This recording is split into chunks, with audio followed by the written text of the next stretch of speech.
अध्याय 13 सफल प्रजातंत्रवाद के लिए आवश्यक बातें। डॉक्टर भीमराव अंबेडकर।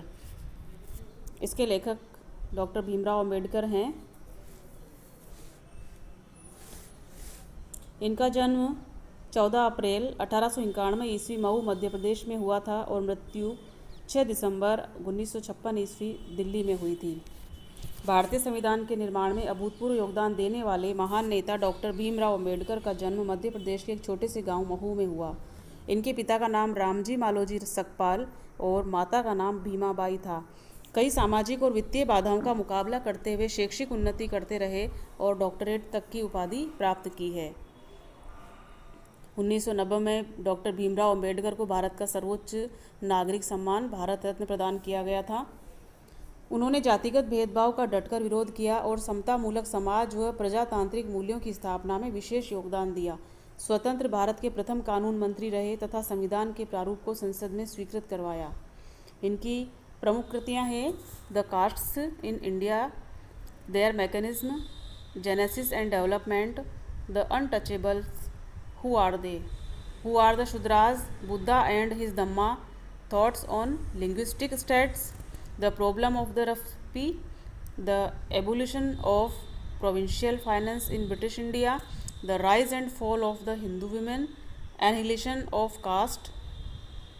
इनका संपूर्ण वाङ्मय भारत सरकार के कल्याण मंत्रालय द्वारा बाबा साहब अम्बेडकर संपूर्ण वाङ्मय नाम से 21 खंडों में प्रकाशित हो चुका है।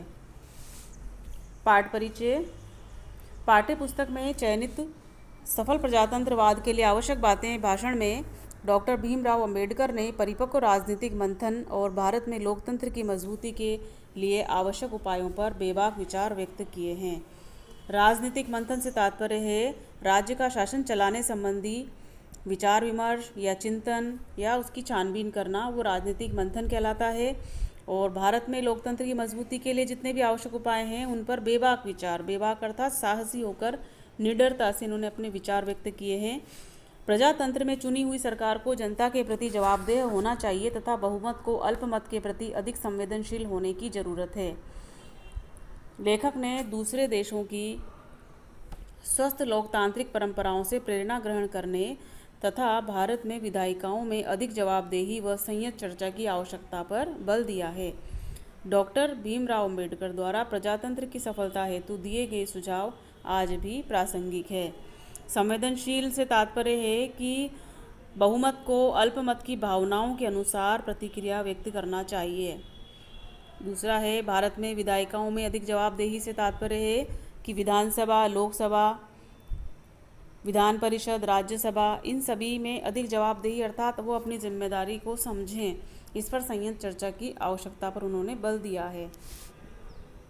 सफल प्रजातंत्रवाद के लिए आवश्यक शर्तें। यह स्वीकृत मत है कि प्रजातंत्रवादी शासन व्यवस्था में जो सत्तारूढ़ हैं उन्हें प्रत्येक 5वें वर्ष लोगों के पास जाना चाहिए और उनसे पूछना चाहिए कि क्या उनकी सम्मति में वे इस योग्य हैं कि उन्हें सत्तारूढ़ रहने दिया जाए, ताकि वे उनके हितों का संरक्षण कर सकें। क्योंकि जो भी सत्ता में है, सत्तारूढ़ से तात्पर्य है जो भी मंत्री, सांसद सत्ता में आते हैं वो 5वें वर्ष में लोगों के पास जाए, क्योंकि हमारे यहाँ जो इनका पद होता है 5 वर्ष के लिए होता है, तो ये हर 5 वर्ष में लोगों के पास जाए और उनसे पूछे कि हमारे कार्यकाल में क्या आप हमारे कार्य से संतुष्ट रहे हैं, क्या हम इस योग्य हैं कि हमें पुनः इस पद पर आ जाना चाहिए या सत्ता में आना चाहिए या राजनीति में हमें रहना चाहिए। ये उनको आम जनता से पूछना चाहिए, उस जनता से जिसने वोट देकर उनको उस पद तक पहुँचाया है। उनके सौभाग्य को बना सकें और उनकी आरक्षा कर सकें। सौभाग्य बनाने से तात्पर्य है उनके हितों का ध्यान रखें ताकि उनके भी भाग्य जगें, अर्थात उनको भी सभी सुख सुविधाएं उपलब्ध हो सके जिसके वो अधिकारी हैं। प्रजातंत्र का केवल इतने से ही संतोष नहीं होता कि प्रत्येक 5वें वर्ष की सरकार की रोकथाम की जा सके। प्रजातंत्र का केवल इतने से ही संतोष नहीं होता कि प्रत्येक 5वें वर्ष सरकार की रोकथाम की जा सके। रोकथाम से तात्पर्य है हर प्रत्येक 5 वर्ष बाद चुनाव होते हैं और तब या तो सत्ता उन्हीं लोगों के हाथ में रहती है या फिर सत्ता बदल जाती है, दूसरे लोग उस पद पर पहुंच जाते हैं। तो रोकथाम से तात्पर्य है वापस चुनाव होना। 5 वर्ष की उनकी जो समय सीमा है उसको इन्होंने रोकथाम कहा है। और इस बीच के समय में कोई सरकार को कुछ भी ना कह सुन सके। अर्थात इस जो लोकतंत्र है, प्रजातंत्र है, इसमें ऐसा नहीं होना चाहिए कि जब तक हमारे चुने हुए व्यक्ति राजनीति में रह कर कार्य करते हैं तब तक हम उनको कुछ भी ना कह सकते हैं, ना उनकी सुन सकते हैं। प्रजातंत्र चाहता है कि न केवल 5 वर्ष की समाप्ति पर सरकार का निषेध किया जा सके, बल्कि ऐसी भी व्यवस्था होनी चाहिए कि सरकार के विरुद्ध किसी भी समय तुरंत निषेधात्मक कार्रवाई की जा सके। प्रजातंत्रवाद को यदि हम सफल बनाना चाहते हैं तो प्रत्येक 5 वर्ष की समाप्ति पर जो चुनाव होते हैं उसका विरोध होना चाहिए, और साथ में ऐसी व्यवस्था होना चाहिए कि यदि सरकार के विरुद्ध कोई भी कार्य होता है, सरकार के विरुद्ध किसी भी समय अर्थात चाहे उनको चुने हुए कितना भी समय हुआ हो, हम निषेधात्मक कार्रवाई कर सकें, प्रशासन उन पर निषेधात्मक कार्रवाई कर सके और उनको अपने पद से हटा सके या उनको सचेत कर सके कि आप जो कार्य कर रहे हैं वो प्रजा के हित में नहीं है।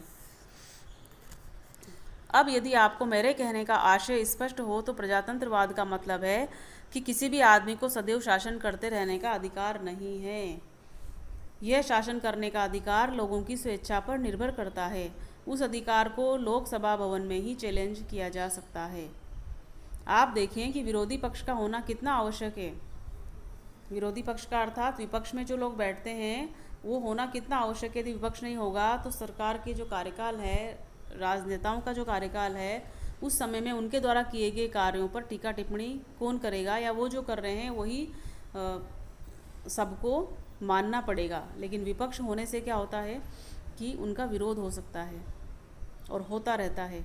विरोधी पक्ष के होने का मतलब है कि सरकार हमेशा हथौड़े के नीचे रहती है। ये एक मुहावरा है, हथौड़े के नीचे रहना अर्थात दबाव में रहना, प्रेशर में रहना। जो लोग सरकारी पार्टी में नहीं है उन लोगों की दृष्टि में भी प्रत्येक सरकारी कार्य का औचित्य सिद्ध होना चाहिए। जो लोग सरकारी पार्टी में नहीं हैं उन लोगों की दृष्टि में भी प्रत्येक सरकारी कार्य का औचित्य सिद्ध होना चाहिए।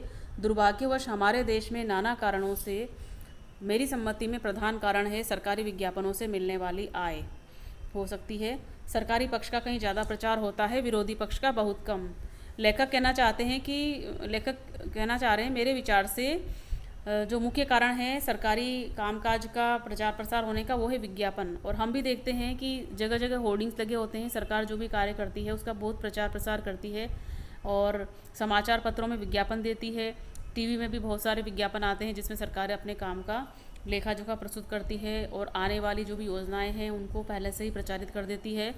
तो इस कारण उनका प्रचार होता है। और विरोधी पक्ष का अर्थात विपक्ष का तो प्रचार हो ही नहीं पाता है, तो हम जान नहीं पाते कि विपक्ष क्या कार्य कर रहा है। केवल हम ये जान पाते हैं कि सरकारी पक्ष जो है वो कौन कौन से कार्य कर रहे हैं।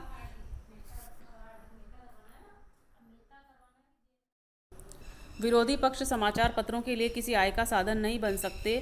शासक दल के सदस्यों के भाषणों से समाचार पत्रों के अंतिम पृष्ठों के भी अंत में कहीं जाकर जगह पाते हैं। शासक दल के सदस्यों के भाषण से समाचार पत्र के अंतिम पृष्ठ में, अर्थात जो हमारा समाचार पत्र होता है उसका अंतिम जो पेज होता है उस पेज में भी कहीं थोड़ी सी जगह में विरोधी पक्ष का या विपक्ष का नाम होता है। नहीं तो सारा जो अखबार होता है वो सरकारी विभागों में जो मंत्री हैं उन्हीं के सारे भाषण वगैरह होते हैं, उन्हीं की बातें होती हैं, उन्हीं का प्रचार प्रसार होता है। मैं प्रजातंत्रवाद की आलोचना नहीं कर रहा हूँ। प्रजातंत्रवाद की सम्यक सफलता के लिए विरोधी पक्ष का होना एक अनिवार्य शर्त है। अर्थात हम चाहते हैं कि लोकतंत्र सफल हो तो ये अति आवश्यक है कि विपक्ष भी होना बहुत ज़रूरी है और उसका महत्व एक आम जनता को भी समझ में आना चाहिए कि विपक्ष क्यों आवश्यक है। क्या आप जानते हैं कि इंग्लैंड में विरोधी पक्ष के लिए न केवल स्थान है बल्कि विरोधी पक्ष के कार्य को चालू रखने के लिए विरोधी पक्ष के नेता को सरकारी खजाने से वेतन दिया जाता है। हमारे देश में जो सरकार के जो नेता हैं, जिस सरकार का कार्यकाल चलता है उसके जो नेता हैं उन्हीं को वेतन मिलता है। विपक्ष वाले जो नेता हैं उनको वेतन नहीं मिलता है। लेकिन लेखक कह रहे हैं कि इंग्लैंड में विपक्ष के नेताओं के लिए न केवल स्थान है, अर्थात उन्हें स्थान भी मिलता है और उनका कार्य चालू रहे या उनका कार्य चलता रहे, वो प्रजा के हित में निर्णय लेते रहें, इसके लिए उनको सरकारी खजाने से वेतन दिया जाता है, अर्थात उनको भी तनख्वाह दी जाती है। उसे एक सेक्रेटरी दिया जाता है, उसे कई सांकेतिक लेखक तथा दूसरे कर्मचारी दिए जाते हैं। लोकसभा भवन में उसके लिए पृथक एक कमरा रहता है जिसमें वो अपना कार्य चलाता रहता है। इसी प्रकार आप देखेंगे कि कनाडा में भी जिस प्रकार प्रधानमंत्री वेतन प्राप्त करता है, उसी प्रकार विरोधी पक्ष का नेता भी वेतन प्राप्त करता है। ये व्यवस्था हमारे देश में नहीं है। विपक्ष का कोई भी नेता हमारे यहाँ वेतन प्राप्त नहीं करता है। तो इंग्लैंड में विरोधी पक्ष का जो स्थान है, महत्वपूर्ण स्थान है वो, और कनाडा में जो विपक्ष का स्थान है, दोनों ही बहुत अच्छे निर्णय हैं। इन दोनों देशों के लोग सोचते हैं कि कोई ना कोई होना चाहिए जो सरकार की गलतियों की ओर भी अंगुली निर्देश कर सके, अर्थात वो उनकी ओर संकेत कर सके कि सरकार द्वारा किया गया ये कार्य गलत है या प्रजा के हित में नहीं है। वे चाहते हैं कि सरकारी गलतियां बताने का कार्य सतत निरंतर होता रहना चाहिए। इंग्लैंड के और कनाडा के जो लोग हैं वो चाहते हैं कि सरकार यदि गलतियां करती है, सरकार में जो नेता और अधिकारी हैं यदि वो कोई गलत कार्य करते हैं तो उसके लिए निरंतर उनको सचेत करते रहना चाहिए। इसलिए वे विरोधी पक्ष के नेता पर रुपया खर्च करना बेकार नहीं समझते। अर्थात वहाँ की जनता को, वहाँ देश को लगता है कि यदि विपक्ष को वेतन दिया जा रहा है तो वो उत्तम है। मैं समझता हूँ कि एक तीसरी शर्त भी है जो प्रजातंत्रवाद की सफलता की पूर्व आवश्यकता है। वह यह है कि कानून तथा शासन की दृष्टि में सभी समान होना चाहिए। तीसरी शर्त से तात्पर्य है, पहले की दो शर्तें हैं। पहली शर्त तो यह है कि सरकार के विरुद्ध किसी भी समय और तुरंत निषेधात्मक कार्रवाई की जा सके, और दूसरी शर्त है कि विपक्ष का होना भी एक अनिवार्य शर्त है। दो शर्तें हमने पढ़ ली पहले, कौन कौन सी? पहली तो है सरकार के विरुद्ध किसी भी समय और तुरंत निषेधात्मक कार्रवाई हो, और दूसरा है विरोधी पक्ष का होना अनिवार्य शर्त हो, और तीसरी शर्त है वह यह है कि कानून तथा शासन की दृष्टि से सभी समान होने चाहिए। ये तीन शर्तें इन्होंने प्रजातंत्रवाद की सफलता के लिए बताई है। यद्यपि ऐसे छुटपुट अवसर गिनाए जा सकते हैं जहां कानून की समान दृष्टि नहीं रहती है, तो भी मैं नहीं समझता कि इस समय मुझे कानून की दृष्टि में समानता के बारे में कुछ बहुत अधिक कहना चाहिए, लेकिन शासन की दृष्टि में समानता की बात महत्वपूर्ण है। आप में से बहुत से लोगों के लिए संभव है कि या तो ऐसी घटनाएं याद कर सकें या ऐसी घटनाओं की कल्पना कर सकें जबकि शासन आरूढ़ पार्टी अपनी पार्टी के सदस्यों के हित में ही शासन करती हुई प्रतीत होती है। लेखक कहना चाहते हैं, डॉक्टर भीमराव अंबेडकर कहना चाहते हैं कि जिस पक्ष की सरकार होती है और जो शासन पर होती है, शासन कर रही होती है, कई बार वो अपने ही पार्टी के सदस्यों का, अपने ही जाति समाज के लोगों का भला करती रहती है, और दूसरे पक्ष के लोगों का, विपक्ष के जो व्यक्ति होते हैं उनका अहित कर देते हैं। ऐसा एक उदाहरण याद करने के लिए वो कह रहे हैं, कुछ भी हो, मैं इस प्रकार की कितनी ही घटनाएं याद कर सकता हूँ। आप कल्पना करें कि एक कानून है जो कहता है कि कोई भी आदमी बिना लाइसेंस के किसी विशेष वस्तु का व्यापार नहीं कर सकता। उदाहरण दे रहे हैं लेखक यहाँ पर कि मान लीजिए कोई ऐसा कानून बनता है कि हमें कोई वस्तु रखने के लिए उसका लाइसेंस चाहिए होता है, क्योंकि कानून सबके लिए समान है, इसलिए कोई भी उस कानून पर आपत्ति नहीं उठा सकता। उस कानून विशेष में कहीं कुछ भी पक्षपात नहीं है। लेकिन हम एक कदम आगे जाएं और देखें कि जब कोई आदमी किसी अफसर या मंत्री के पास किसी वस्तु विशेष का व्यापार करने के लिए लाइसेंस मांगने जाता है, मैं नहीं जानता लेकिन लगता है कि एकदम संभव है कि मिनिस्टर सबसे पहले उसकी टोपी की ओर देखे कि वो किस रंग की टोपी पहने हुए है।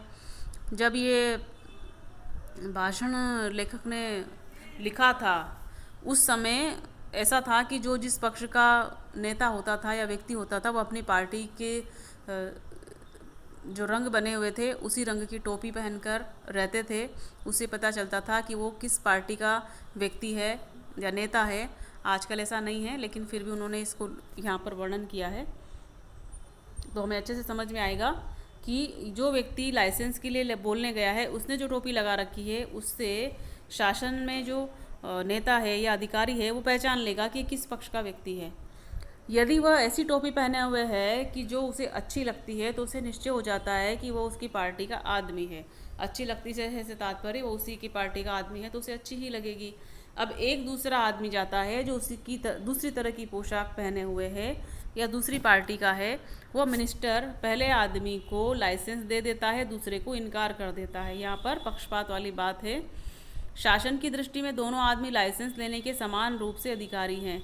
किसी सुविधा विशेष का दिया लिया जाना एक छोटी सी बात है और इसका प्रभाव संभवतः थोड़े से लोगों पर ही पड़ता है। अब हम एक कदम और आगे बढ़ें और देखें कि जब ऐसा भेदभाव शासन में प्रविष्ट हो जाता है तब क्या होता है। यहाँ पर कानून वाली बात है, लेकिन अब लेखक शासन की बात करते हैं कि शासन में यदि पार्टीबाजी होती है, अपने ही पक्ष के व्यक्तियों का जब भला किया जाता है, तब उसका कितना बड़ा नुकसान आम जन को होता है। इसके लिए एक उदाहरण दे रहे हैं। मान लीजिए कि किसी पार्टी के किसी सदस्य ने कोई अपराध किया है, उसके विरुद्ध काफ़ी गवाही है, उस पर मुकदमा चल रहा है। अब उस इलाके में उस पार्टी का मुखिया मजिस्ट्रेट के पास जाता है और जाकर कहता है कि इस आदमी पर मुकदमा चलाना ठीक नहीं, क्योंकि ये पार्टी का आदमी है। या आगे बढ़कर यह भी कहता है कि यदि आप मेरी बात नहीं मानेंगे तो मैं इस बात की सूचना मिनिस्टर को दे दूंगा और यहाँ से आपका तबादला अन्यत्र करा दूंगा। ये एक उदाहरण दिया है लेखक ने। आप कल्पना कर ही सकते हैं कि इससे सारी शासन व्यवस्था में अव्यवस्था और आपाधापी का साम्राज्य हो जाएगा। किसी समय अमेरिका में यही हाल था। उस समय की शासन पद्धति विकृत पद्धति के नाम से प्रसिद्ध है। जब एक पार्टी शासनारूढ़ होती थी तो पहली पार्टी द्वारा नियुक्त सभी कर्मचारियों को उनके पदों से पृथक कर देती थी। जब सरकार बदलती थी तो पुराने सभी कर्मचारियों को वो बदल देते थे। यहाँ तक कि क्लर्क और चपरासियों तक को भी निकाल बाहर किया जाता था। क्लर्क अर्थात जो बाबू होते हैं ऑफिसों में, और चपरासी होते थे, उनको भी निकाल देते थे। उन सबकी जगह नई पार्टी के नए आदमी नियुक्त किए जाते थे। वास्तव में काफ़ी वर्षों तक अमेरिका में कहने सुनने लायक किसी भी तरह की शासन व्यवस्था नहीं थी। बाद में यह बात स्वयं उनकी समझ में आ गई कि प्रजातंत्रवाद के हित में यह ठीक नहीं है। उन्होंने इस विकृत पद्धति को बदल दिया।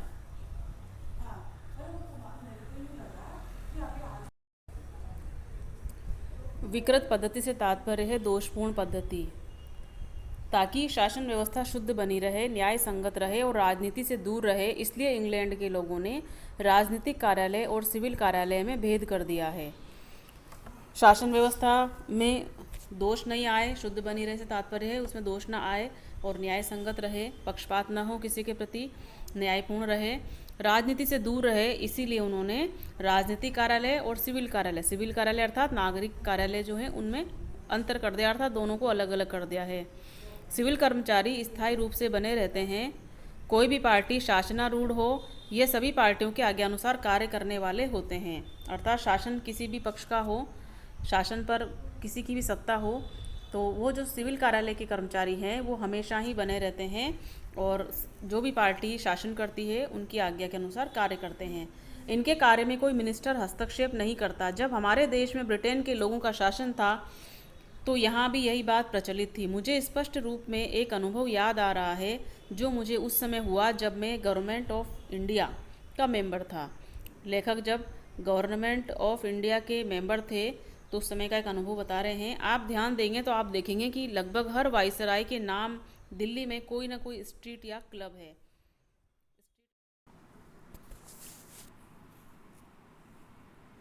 आप ध्यान देंगे तो आप देखेंगे कि हर वायसराय के नाम दिल्ली में कोई न कोई स्ट्रीट या क्लब है। ऐसे ही एक वायसराय या गवर्नर जनरल हैं जिनके नाम पर कोई स्ट्रीट या और कोई दूसरी संस्था नहीं है, और उस गवर्नर जनरल का नाम है लॉर्ड लिनलिथगो। उसका प्राइवेट सेक्रेटरी मेरा मित्र था। उस समय पब्लिक वर्क्स डिपार्टमेंट मेरे पास था और ऐसे बहुत से काम थे जो मेरी ही देखरेख में हो रहे थे। वह आया और धीरे से मुझे कहा, मेरे प्रिय डॉक्टर, क्या आप लॉर्ड लिनलिथगो के नाम पर किसी संस्था या कार्य का नामकरण नहीं कर सकते? उसने कहा, यह बुरी तरह खटकता है कि सभी का नाम है, केवल उनका ही नाम नहीं है। मैंने कहा, मैं विचार करूंगा। उन दिनों में जमुना के ऊपर एक बांध बनवाने पर विचार कर रहा था ताकि गर्मी के मौसम में दिल्ली के लोगों को पानी का कष्ट न हो, क्योंकि गर्मी के दिनों में नदी सूख जाती है। मैंने अपने सेक्रेटरी को, जिसका नाम H.C. परायर था और जो एक यूरोपियन था, कहा, परायर महाशय, वायसराय के सेक्रेटरी ने मुझे यह बात कही है, क्या तुम समझते हो कि इस संबंध में हम कुछ कर सकते हैं? आप क्या समझते हैं कि उसने उत्तर दिया होगा? उसका जवाब था, महोदय, हमें ऐसा कुछ भी नहीं करना चाहिए। आज मुझे लगता है कि किसी का ऐसा उत्तर देना असंभव प्राय है। मिनिस्टर की इच्छा के प्रतिकूल किसी अफसर का कुछ कहना आज मुझे एकदम असंभव लगता है, लेकिन उन दिनों यह संभव था क्योंकि ब्रिटेन की तरह हमने भी बुद्धिमत्तापूर्ण फैसला कर रखा था कि सरकार की शासन व्यवस्था में दखल नहीं देना चाहिए। सरकार का काम है पॉलिसी या नीति तय करना, उसका यह काम नहीं कि शासन व्यवस्था में हस्तक्षेप करे या पक्षपात से काम ले। यह बात महत्वपूर्ण है। मुझे लगता है कि अब हम उस परंपरा से दूर हटते जा रहे हैं और कहीं ऐसा न हो कि हम इस मर्यादा का एकदम परित्याग कर दें। यहाँ पर डॉक्टर अंबेडकर कहना चाह रहे हैं कि प्रजातंत्र में सरकार को नीति बनानी होती है और सरकार की नीतियों के संचालन का काम कार्यपालिका करती है। ब्रिटेन की प्रजातंत्रीय शासन व्यवस्था में कार्यपालिका का कोई अधिकारी सरकार के मंत्री की इच्छा के विपरीत सलाह दे सकता था, किंतु भारतीय प्रजातांत्रिक व्यवस्था में आज मंत्री की इच्छा के विरुद्ध किसी अफसर द्वारा कुछ कहना संभव नहीं लगता है। भारत में शासक